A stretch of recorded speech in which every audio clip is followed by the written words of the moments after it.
want to welcome everybody back in the room. It's great to see you all.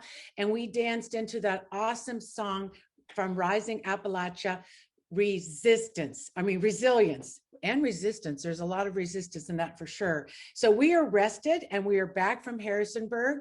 We had a great time. We're back in the saddle, ready to get back to work.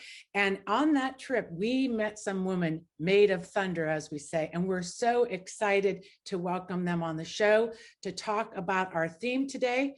And that is World Women Speak, living, working, and organizing in Appalachia.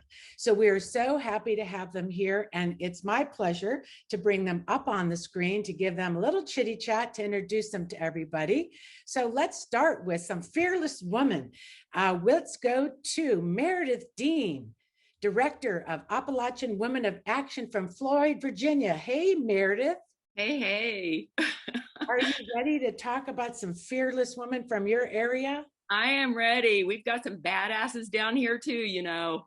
Yeah, I know. I mean, what a history. You stand on the shoulder of some great people, and I can't wait to hear about your mission and to learn. So again, it's about you guys speaking. So I'm so glad you're here. Thank you. Yeah. And then next up is quite a pair of great friends, Denise Hale Blakeney from Appalachian Women of Action on the board and vice chair of Giles County Democrats. How are you, Denise? And also Diane Weiss, chair of Giles County Democrats. How are you, ladies? Are you there together? There you are. Sorry. We are. We're here together. We're here together. As usual, sisters. Well, yes. Troublemakers too, I hope. You better believe it. Watch out. Watch out. All righty. Well, great. And then next we have Edna Gulley from Appalachian Women Rising and a longtime organizer in Clinchco. Is that how you say it? Is that named after the railroad there, or what's the name of that? Oh, unmute yourself, Edna. You just said some good stuff, but you need to unmute. Can you? Sure. We'll give you a second. We're in no hurry. All right. Unmute.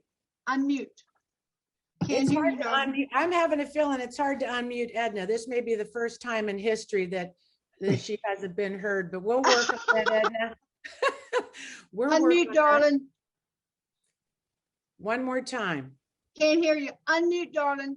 Edna, we can't hear you. You need to unmute yourself. I'm going to ask to hear us. Go ahead. I'm going to ask her. Let's see if she can see the button that comes up.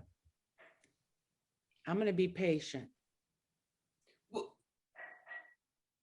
Okay, well, we'll come back. We'll work on it. We'll figure it out.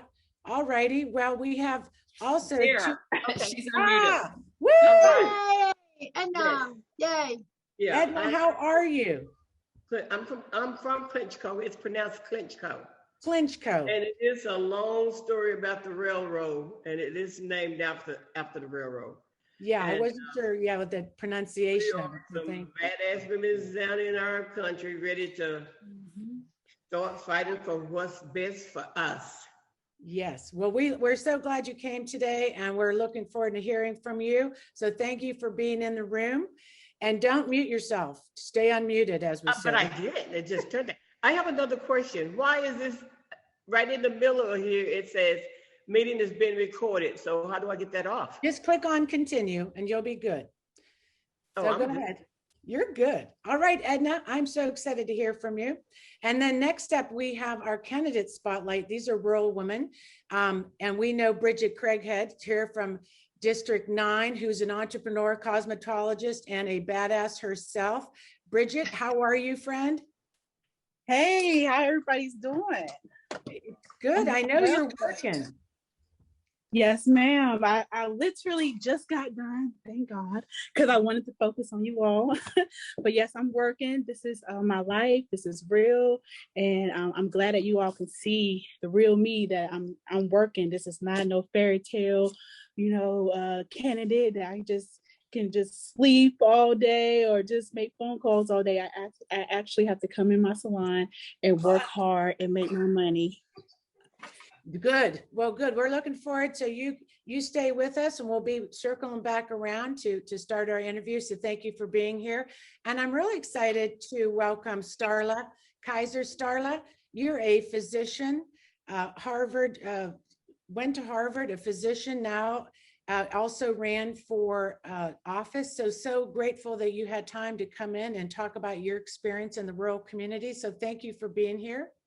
Thank you. Thank you. I'm happy to be here. Yes. Oh, well, thank you so much for being here.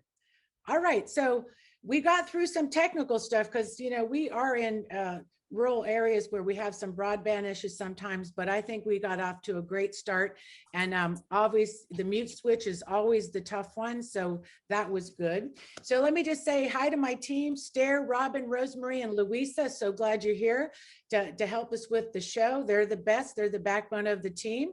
And I hope that everybody in the room decides to be a patron. We bring you great programming. So please think about being that. And also subscribe to our YouTube channel and make sure you're tweeting out at Power Lunch. And I know that we had some good activities today around Twitter. So make sure you pay attention to the chat. And you can also tweet out about, I think Stair's gonna like throw in there. Thank you. I'm gonna put it in again for everyone. Thank you. So yeah, and stick around for the after chat. So first we're going to do a little business till we get to our big lineup. We have some highlights from Harrisonburg we'd like to talk about. So why don't we just bring up the, thank you, the website. We'll go over this real quick. We had such a great time in Harrisonburg, and that's why we're bringing you the program we're bringing you today. It was excellent. We met all the candidates out there. It was fantastic. I see Sarah's coming in the room right now. We really had a successful time. The workshops were wonderful, and we're so glad for the ones that joined us there. But what we want to remind people about is that we have our workshops. And tomorrow, I hope you're going to be in the room tomorrow because we have a great workshop that's from Kevin Boston Hill. It's always going to be about simplifying your message tomorrow at 9 a.m. So make sure, get in the room, sign up to get in the room. And then obviously in August, we also will have some other great programming. We'll tell you about that when we get into August. And always the candidate and campaign training. If you're a candidate, go to the website, sign up for this great social media amplification that is August 4th, and also call time with executive coaching with Deborah Rodman, and that's August 9th and August 11th. So make sure you take advantage of these resources. So real quick, we have finally got our Virginia Beach lineup ready to go. We are so excited because Virginia Beach, it's going to be hot, hot, hot and fun. We're going to get our beach towels, go down to Virginia Beach and start some good trouble down there. We're going to kick it off Friday night at Garage Brewery, a woman-owned brewery, for our mix and mingle on August 13th. Then we're going to have our power breakfast with all the candidates down there and some elected, and that will kick off at 9 a.m. at the headquarters right in the heart of Virginia Beach. And then we're excited about that evening after we get exhausted from knocking doors. We're going to the Beach Shack on 8th Street, and that's at 6 o'clock. We'll also be hitting the beach. So we hope that you look at the website, join us, sign up. If you need help with rooming, let us know. So that's Virginia Beach in a nutshell. Do we have time to show the rural candidates from Harrisonburg, or do you want to, Robin? Yeah, let's show it. Let's show it. Let's show what happened. Go right ahead. Roll it.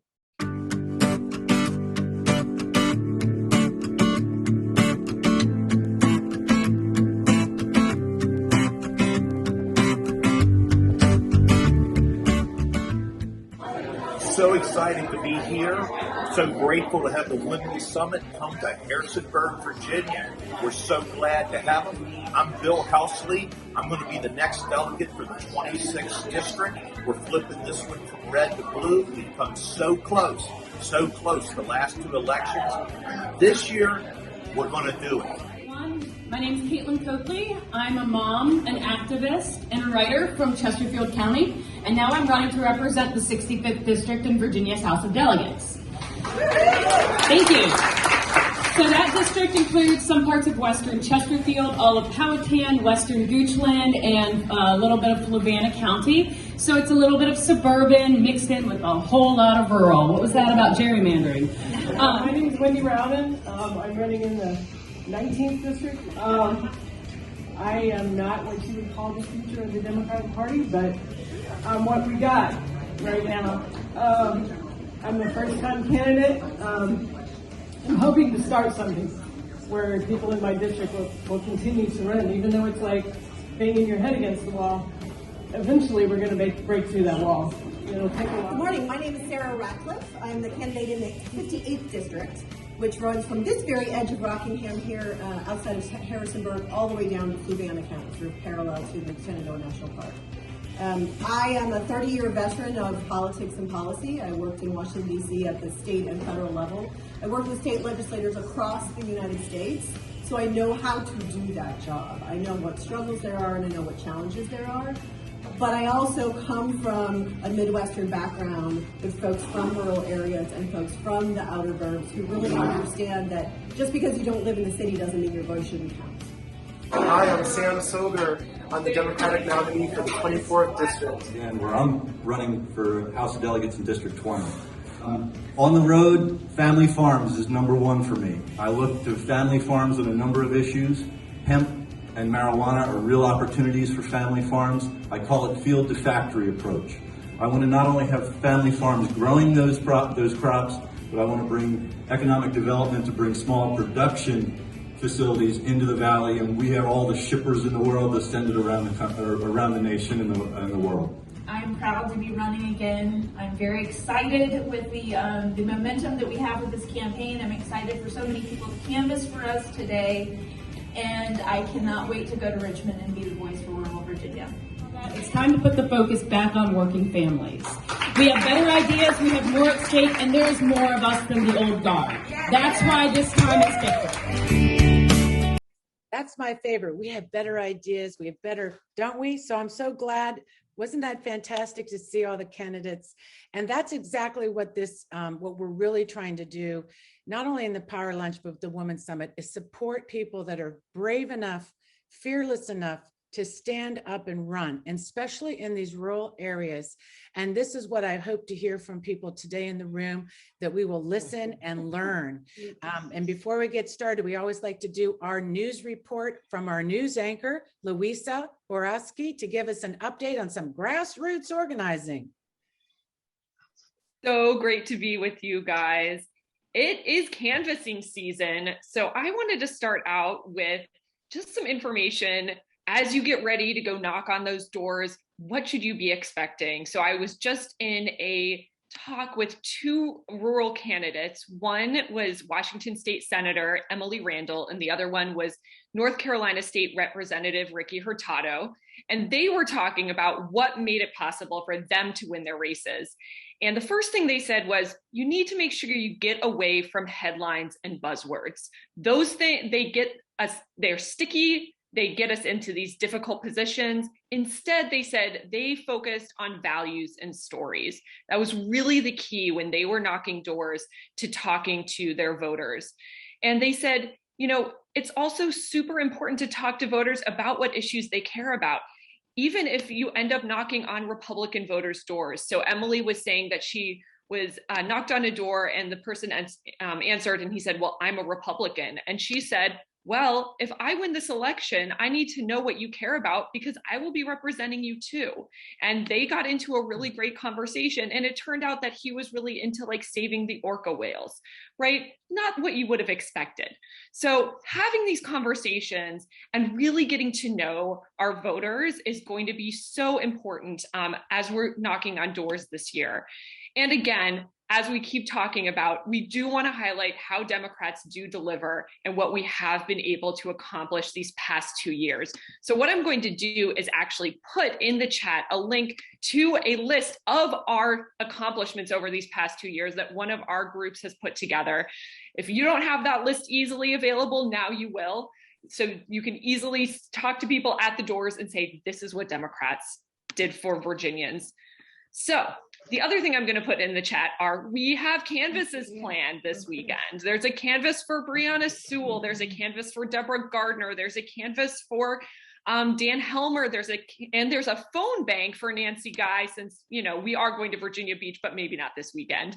So please check those out and really start to encourage your people to get on those doors and on the phone. We need to get our voters ready. We are going to be able to start voting early in September. And as you saw with COVID increasing, we need to get people voting early again this year, just like last year.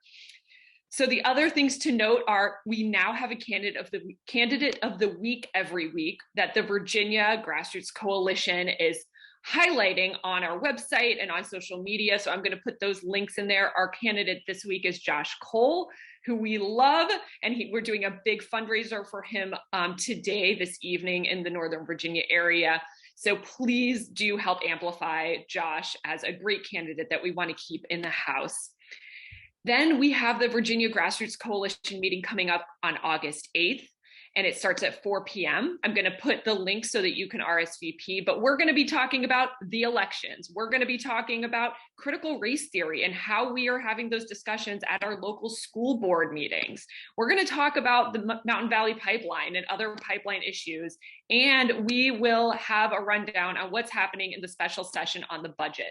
And for those who don't know much about the special session on the budget, new money is coming in from the federal government related to COVID relief. But this is a big amount of money that we need to have a say in how they're spending it. So I'm going to put a link into the priorities that New Virginia Majority has just released.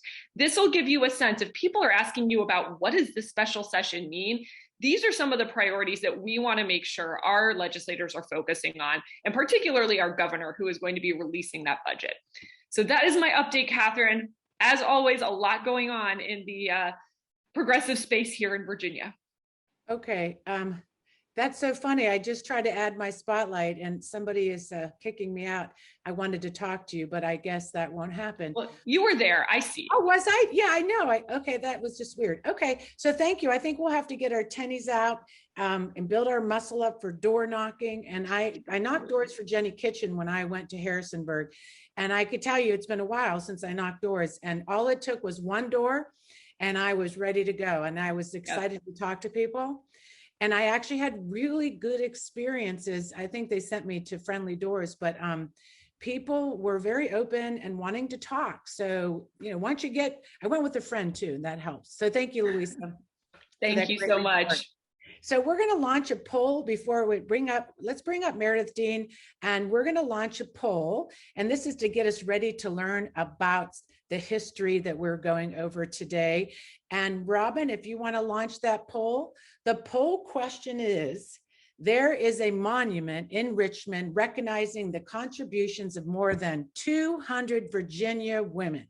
How many are from Southwestern Virginia? How many? Dun, dun, dun, dun. Let's see. Ooh, this is fun. All right. The answer is, and oh, we're almost there. The answer is nearly 30.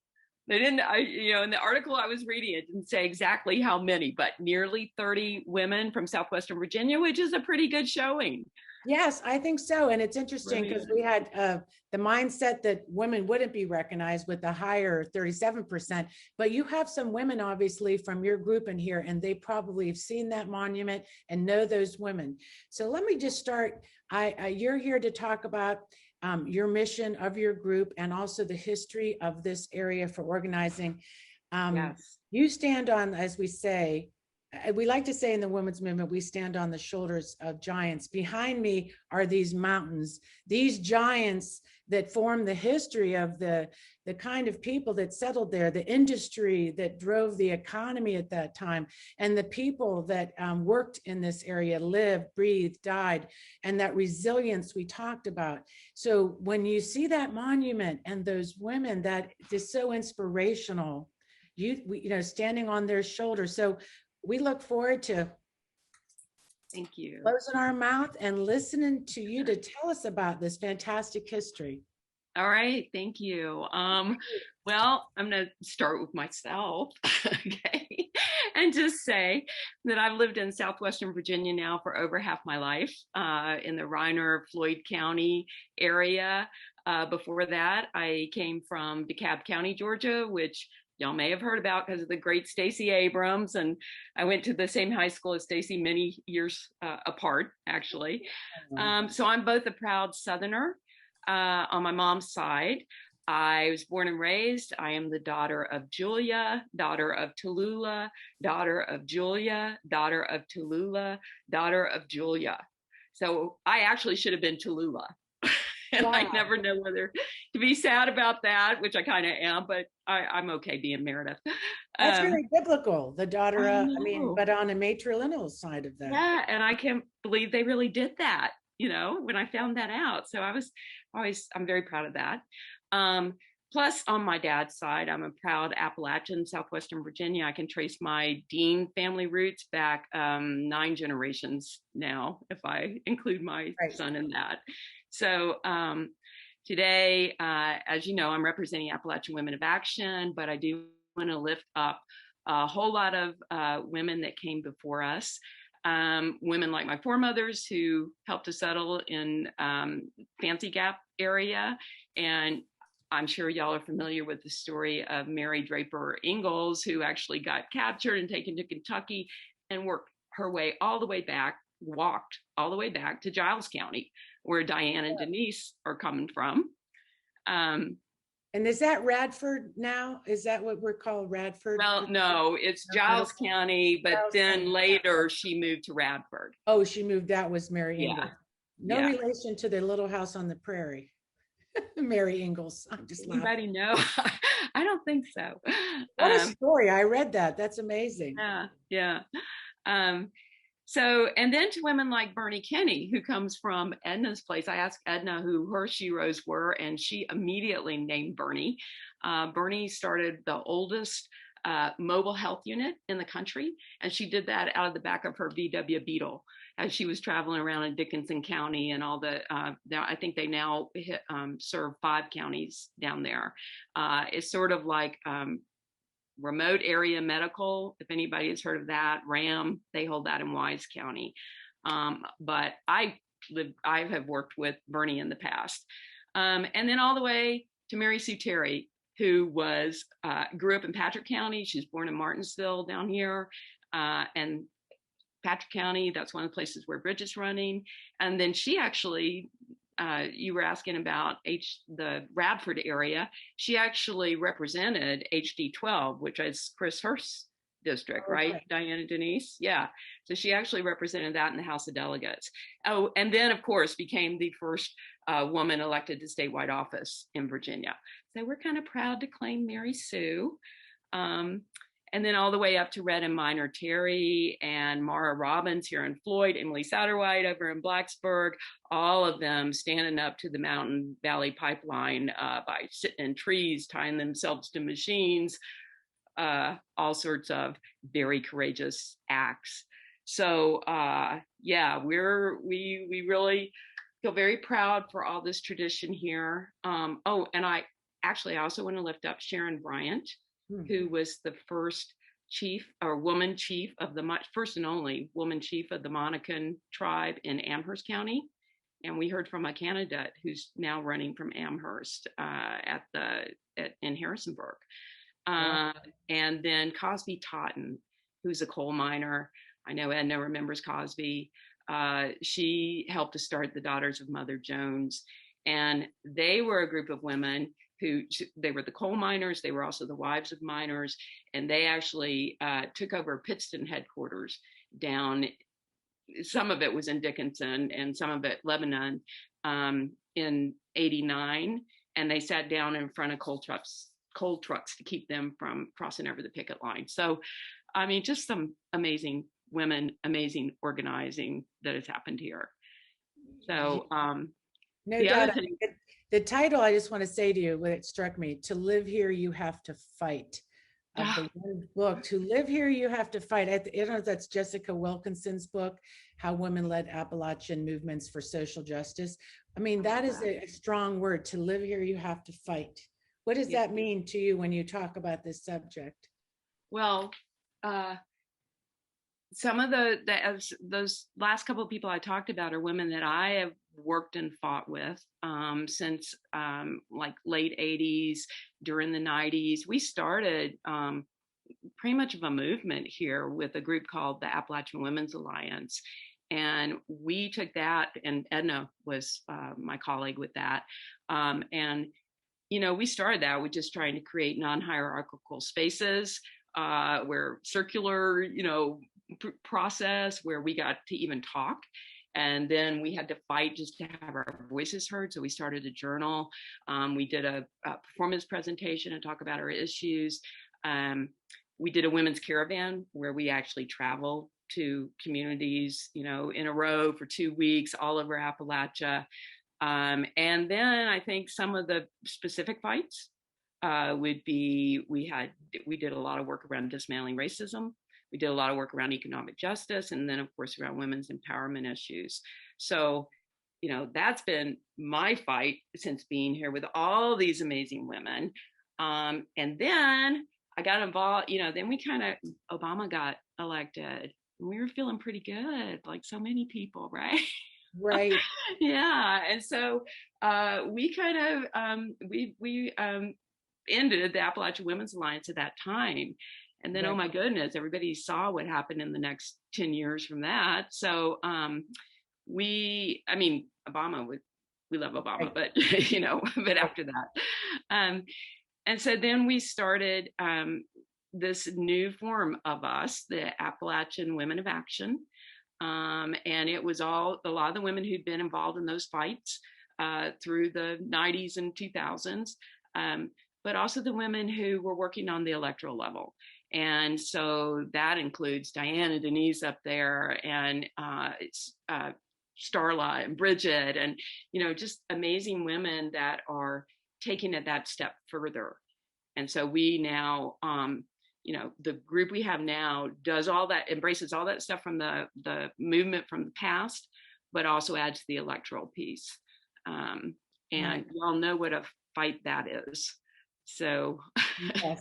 No, the group is amazing. And if you want, we can just go. You can take it from here and bring up Denise and Diane and get things started, because I have a feeling these mountains tell a bunch of stories, have such deep history. And so I look forward to listening and I will put myself out of the screen and let you ladies take it over. Thank you, Meredith. And if you want to launch that poll, we can, but I think you answered all the questions for poll number 2. Maybe. Oh, probably so. Yeah, that's okay. Probably so. I'm trying to put in our Facebook page. Can you do that if you haven't already, Robin? Because some reason I'm not able to do it. Don't worry, we'll put it in. Thank you. All right. So Appalachian Women of Action, our mission is to educate, energize, and empower Appalachian women in our communities to engage in democracy. Our priority issues are all things voting, which means supporting specific candidates, and ensuring all voices are heard, all votes counted. Our B is Black Lives Matter, breaking down white supremacy culture, and our C is cultivating conversation and community. Diane and Denise are involved, especially in that first part. And I want to just bring on Diane first. Diane, you grew up in Giles County. You raised 2 daughters in Giles County. You've seen a lot of change in that time. And I'm just wondering if you can talk about that, especially in relation to the politics. Okay, I will. I am a Giles County resident, have been my entire life, as were my parents. In fact, we are in my paternal grandparents' home. We live there now. And Giles has not changed in some ways, and in other ways, it's amazingly different. When I was growing up, the whole area was much, much bluer. And we had voices from, Rick Boucher was our congressional person from 83 to 2011. And so, we were included in that. And Giles County had a strong working blue background. Lots of manufacturing jobs have since left. People grew up and moved away. I can tell you that hardly anyone I went to high school with or was friends are still here. And then the ones of us who stayed, our children have moved away.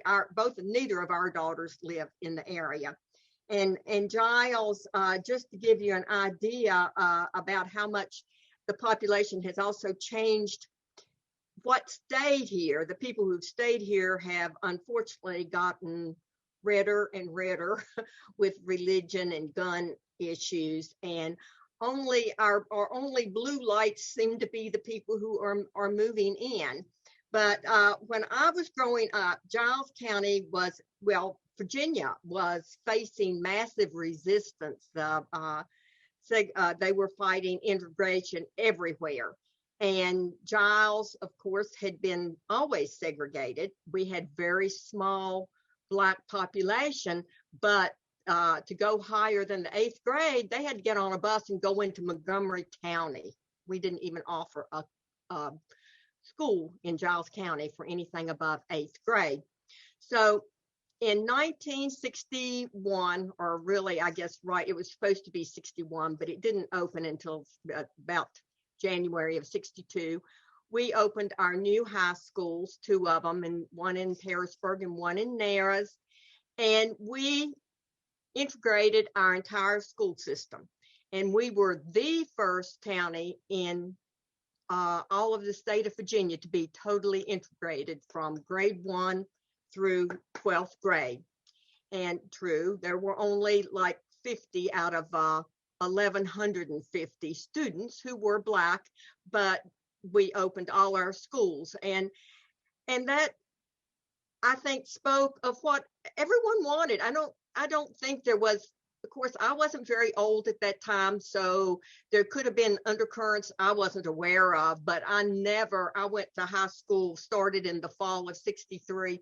I never remember any difficulties. And to me, that says a lot, because when I was growing up, you never saw the Confederate flag, but you sure do now. You sure do now. So our population, as I say, has not changed so much, but we don't have the young people. We don't have the school population. Our school population is, our high school, the one I graduated from, is half as many as it was when I graduated.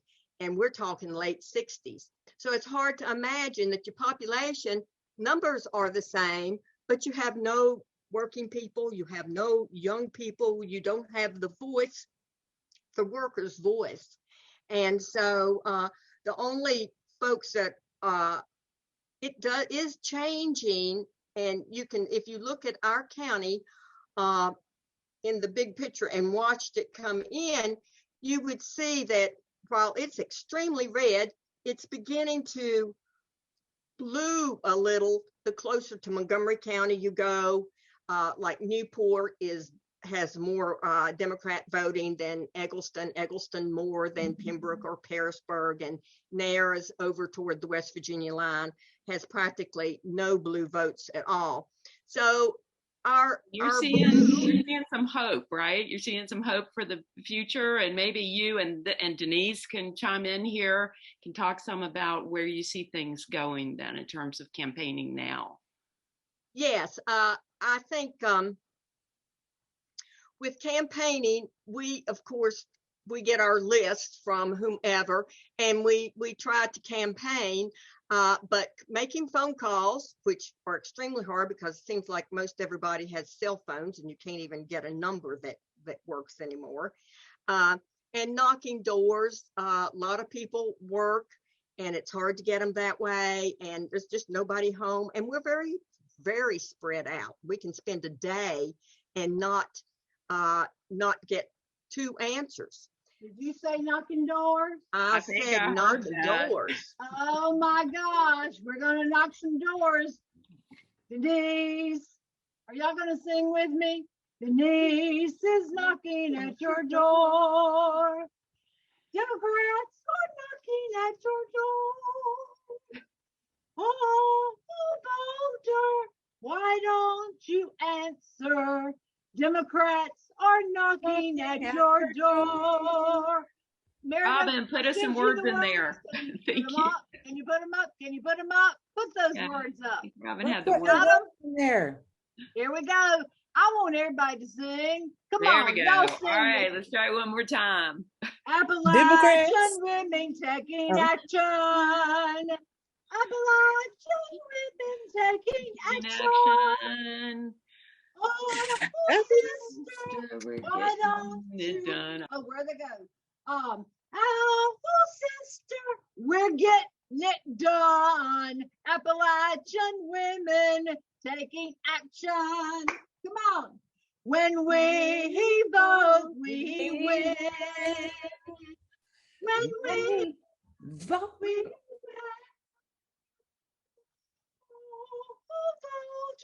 Let's keep Virginia blue. When we vote, we win. Hey, Denise, thank you. Denise, can you take it Told from y'all it wouldn't there? work on Zoom. It Yeah, worked can in you? I know. Harrisonburg. Can you take it from there, Denise? Take it from there. She's the go-to for anybody who wants to make inroads in Giles County. You can see why. She's got all this enthusiasm. Tell us a little bit more about the challenges you face there, Denise. I told y'all it wouldn't work. Oh well, nobody was singing. We sang, we couldn't hear sang. us. We were muted. Anyway, We were I couldn't singing. hear you. I know why everybody was muted, you guys. Okay, here we go. Okay, go for I it, just want Denise. to tell you something. In my fire department up in I live in Poplar Hill. There's this big Yunkin sign. I talked to the fire chief up there. I told them up in Harrisonburg, I am not going up there and stir the pot. You know why? I'm afraid my house is going to catch on fire. They won't come. You know, you pick your battles. That's true. So That's when true. you're in, yeah. When you're in rural counties like we are, you knock on doors and you see these people and you talk to them. That is so important. And what I'm learning is that they are scared. That preacher is telling them they're going to come get my guns. Well, I'm telling them, no, they're not. But our candidates are doing something about it in Virginia. And you're not going to burn if you vote Democratic. That's part of knocking on doors. That's part of this advocacy that we as badass women have to figure out. And that's why I have decided not to be a good little Southern girl anymore, that I'm out here beating on doors. Then that's the reason I'm in this fight. So, Meredith, I don't know what you want to say about it, but that's why I have decided to do this job. And that's why it's important to do it. And we knock on doors. I don't think texting and I don't think calling is as effective as seeing people one-on-one. Diane and I see the same thing when we work these festivals. It's hard work to stand there and listen to somebody berate you. They sit there and talk to you and you take it and you smile. And Diane knows my sweet husband, he can't do it because he gets so angry. But you take it and you listen and you really find out how they're feeling and you listen to how they're feeling. Yeah. So, Yeah, I think that I'm hearing an echo. I don't there. oh, I'm sorry.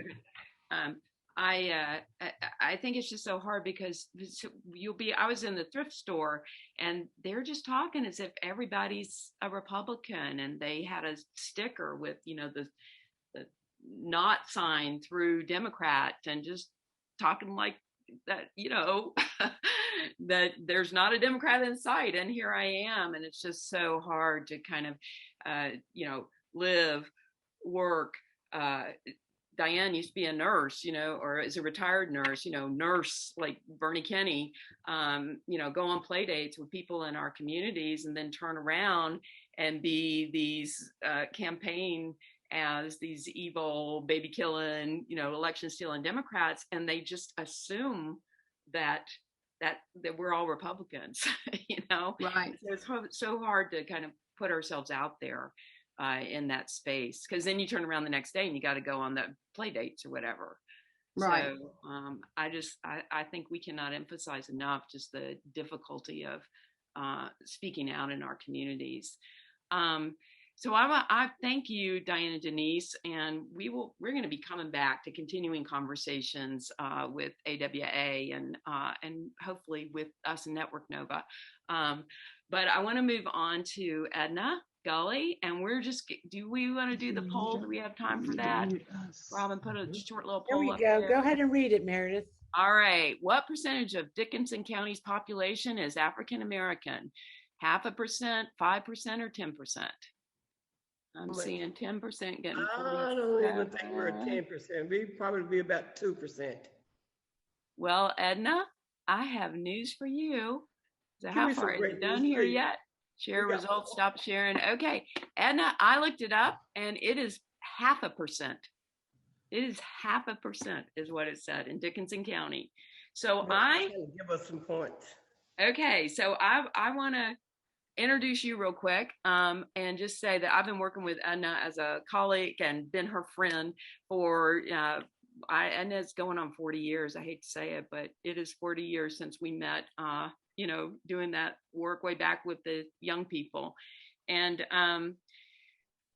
in that time, I learned so much from Edna, but I just want to lift up the 5 golden words that she taught me that I think every woman, especially rural women, low-income women, women of color, need to know, need to practice, need to internalize. And those 5 words are, excuse me, may I finish? So without interruption, Edna, I'm going to start you out by just asking you to tell us what it's like to be that 0.5% there, and you're even less because you're a woman, so you'd be less than 0.5% in Dickinson County, and what that means, especially in terms of fighting for Democrats and fighting for what I consider what's right. Yes, I think I've been fighting all of my life. Actually, I was fighting as I was growing up. That as a teenager, as in our own household, when I see things that wasn't right between girls and boys, we should do this and we should do that. And my thing is, why should I do this? Why do I have to wash dishes? Why do I have to do this? So I think I've been just fighting all my life.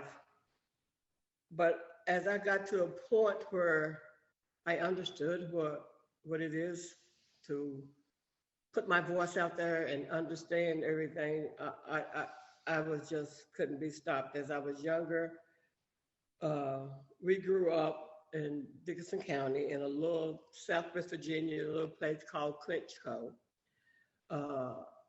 where our parents just constantly beat it in our brains. Do not go down to White Camp.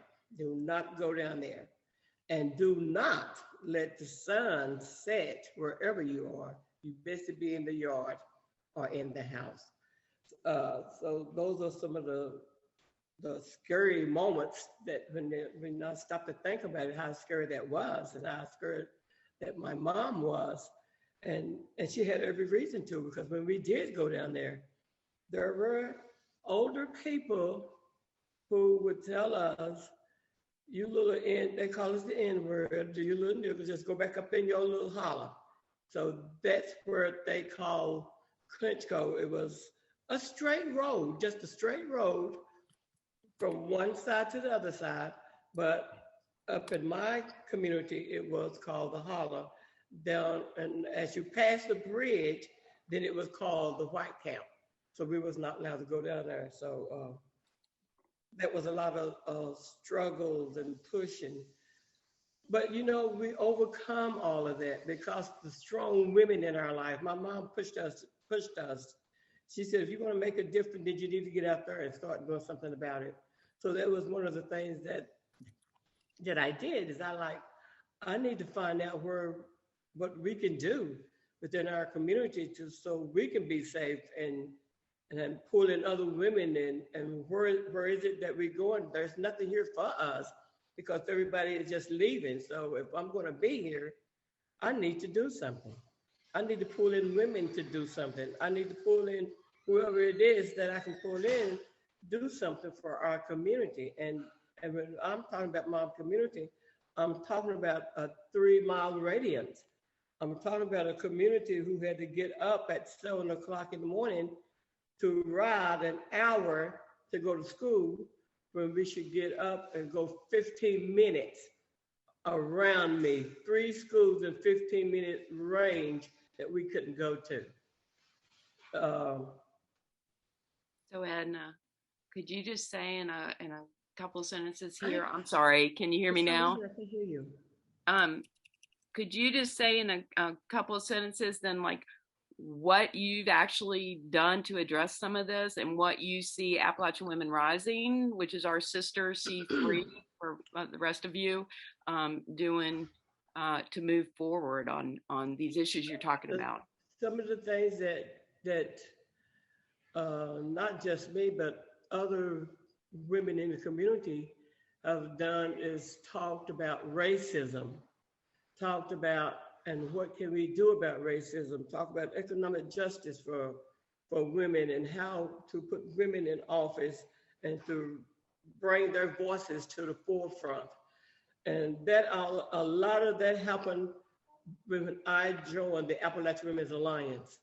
That's when we began to see a big difference within our communities. We got right at the edge of the bridge and the road, we had a little tiny community center where people come together and work on computers, after school tutoring, meetings happened there within that place. Women got strength there within that place. Women were safe, they felt safe. And that was because of the center that the Appalachian Women's Alliance got put within Clinchco. But for me, the future of what I see for the future is that we as Appalachian Rising is continue to do the work that as the Appalachian Women's Alliance didn't do, because when Obama came, we said, oh, everything's going to be all right.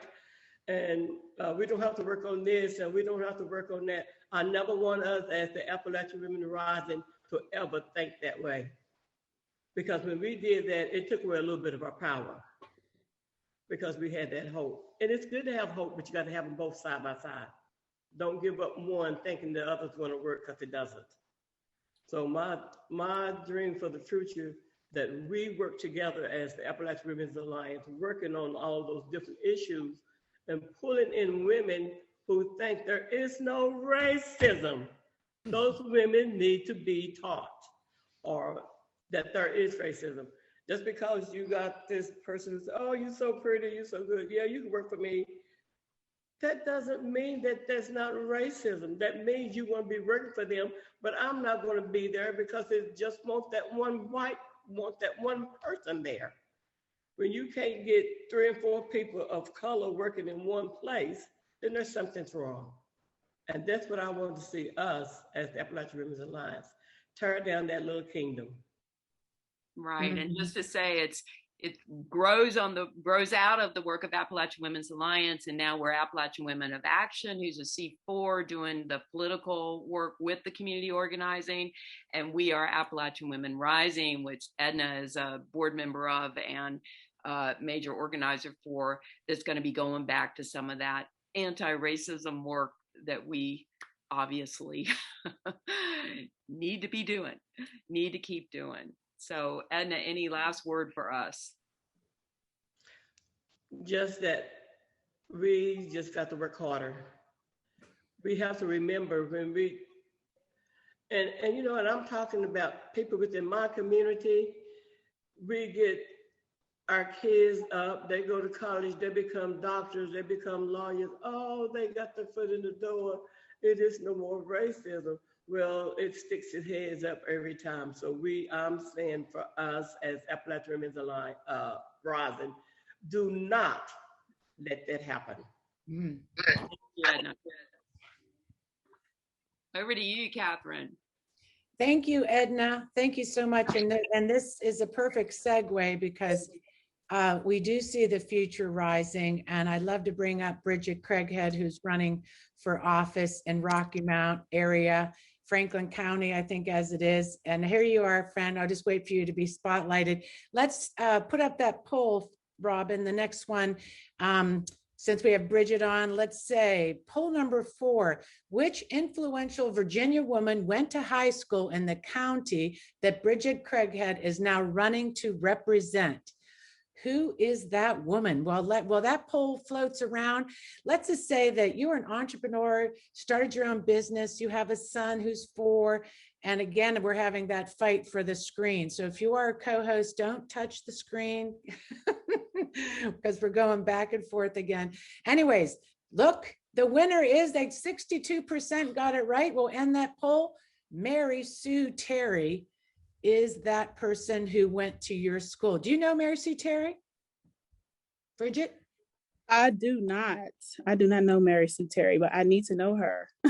We need to make sure that she's supporting your campaign. Yeah, what's going on, Robin? I don't know. So it's with Bridgette. It seems that hers knocks you out. So you're gonna have that's okay. Let's keep Bridgette up on there. Just look at her beautiful face. And this is interesting listening to Edna because we talk about racism. We talk about this kind of this fantasy, a mythology around Appalachian women. They're white. It's a white story when really it's a story of hardworking women, working class people, working the earth, working hard to eke out a living, and then the struggles in that. And the party doesn't seem to matter, Democrat, Republican, because this is about corporations taking advantage of people. And in your area, Rocky Mount, you have a famous person that's buried right near you, Booker T. Washington. Yes, I actually grew up on that street, Booker T. Washington Highway. So yeah, I am very familiar with the plantation right down the street that we used to take school trips to. Yeah, but the irony of it is that the main town sign is a Confederate general or whoever that also is in town. So such a contradiction. So when you're listening as a rural woman yourself, you got involved, and I love that the headlines in the paper about your involvement when Black Lives Matter came to white rural America, and you really are getting conversations started out there. And tell us what that's been like for you, being raised in this area, having this history around you. I mean, you even have that rich African American history in Franklin County, where you celebrate that on Warren Street. So that's there, you're present. But what is this like for you? And when you listen to these stories? Well, it's bittersweet for me because I know the presence is here, but it's like we're always just, shut down. It's always been like a glass roof over the Black community here in Franklin County. And when I started to, do my activism, it wasn't really, at first, it was accepted to the people that want change, but for the ones that have been complacent, even the white community and the Black community, it was kind of shunned. It was like, why?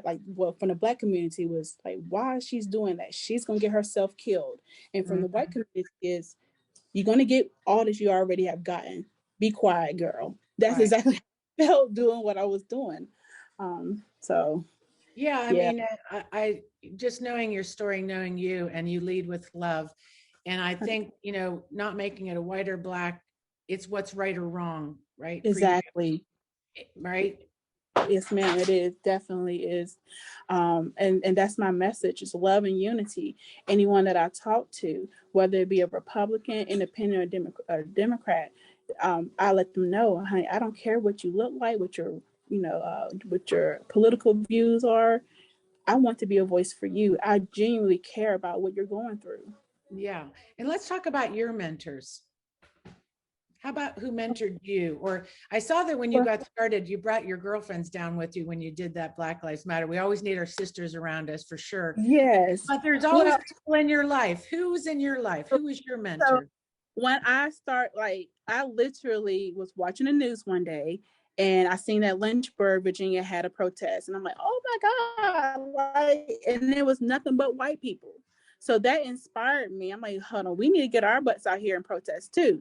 So, we had an amazing event. I know you done read the stories, but it was amazing. And that day I got connected with Penny Edwards Blue. She's a local author and she is on the school board. And she helped mentor me. She taught me a lot in this realm because I'm a cosmetologist. I can show you how to do a bump and curl, but when it comes to this, this other fight, it's a lot different. It's a lot of roles that you have to play. It's a lot of people you have to talk to that you might not want to talk to. You have to take certain things from people, and she helped mentor me. She did. And from there, it just kind of grew. I started, meeting other women that's in the community. NAACP president, her name is, I believe, Brenda. She was a good person for me to, connect with. And it's been amazing connecting with these people here. No, that's great. And I hope that in the room, we love to bring Bridgette up. She's running for office. And so you have in the room women who will mentor you or support you. And especially, we need to get her connected to Mary Sue Terry to get out there to campaign for you, right? Like she, this would be great. So let's make that happen. So please, any advice? Yeah.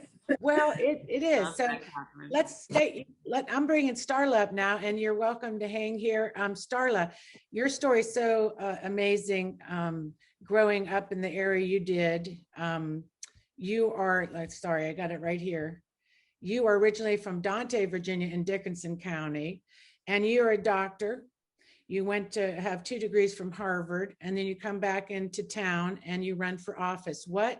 And what I loved about your focus is just the health focus and the economic focus.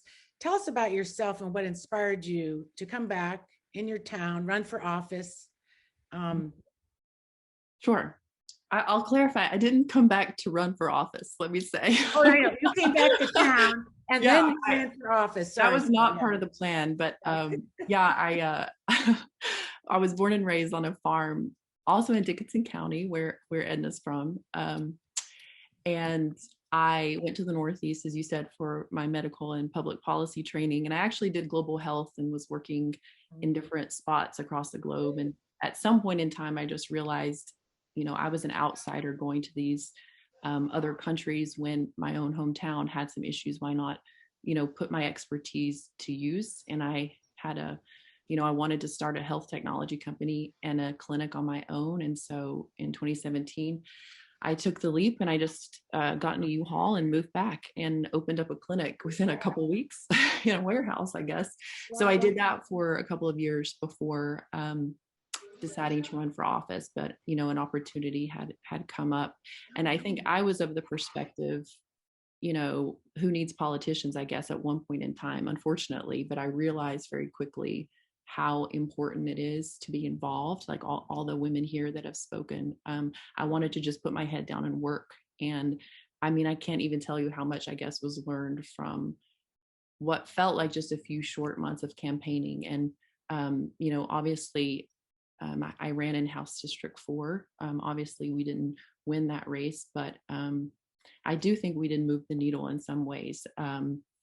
Our campaign had the largest, I guess, margin of swing in all of Virginia. So it was expected to lose a lot more Democratic supporters that year. And I think we gained 20 to 30 points. So what would have been an 80-20 scenario was more like a 60-some, 30-some scenario. So although that's not close, if you think about it, to me, that was hopeful because, again, this was just a few months of campaigning. What more could be done if you had a vehicle that was continuing to organize, like, again, the ladies that spoke before me and the women that spoke before me. So, yeah.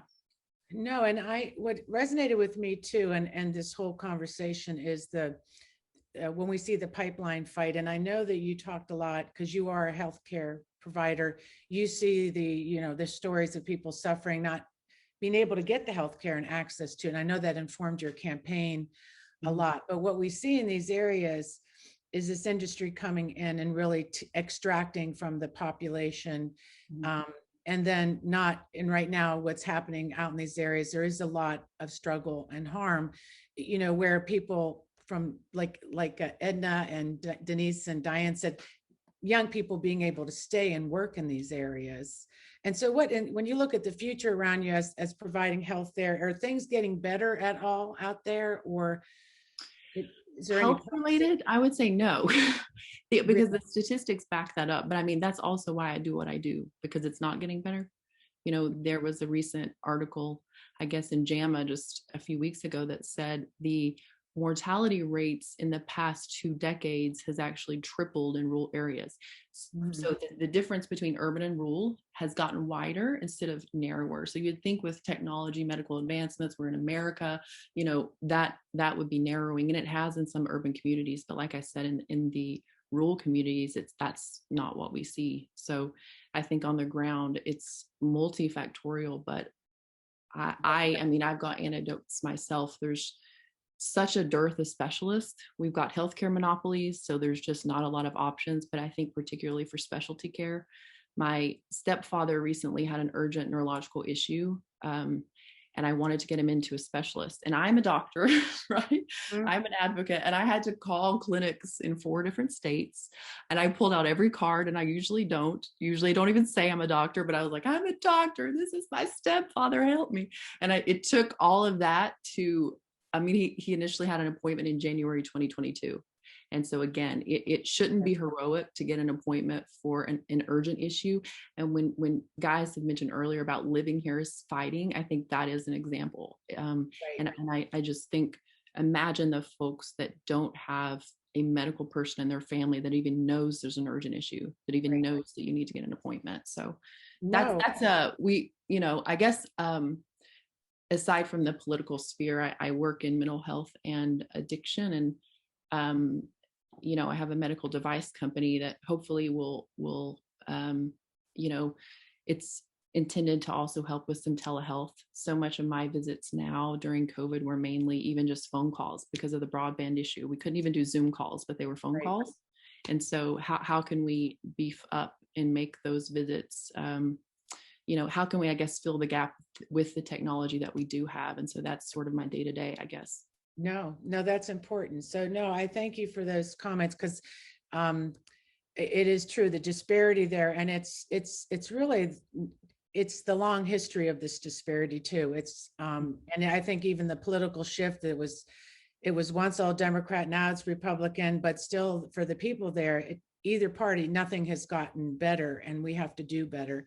Yeah. In these areas. Maybe I'll say one comment about that. I think it was mentioned, a lot of folks mentioned this, but you know, I think a lot of, I guess my impression is this is sort of a big portion of that is an economic reason. Yes. Globalization, automation, outsourcing.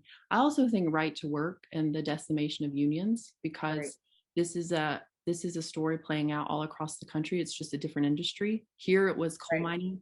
And so, you know, back in the 90s, you could work at a union coal mining job and, you know, live a comfortable life, provide for your family. And then in a really short time frame, you know, in 15 years, 10 years, you know, now there's only a handful of those union jobs. And that was a reliably Democratic vote. And so, again, I'm just saying, what is a replacement? What are those,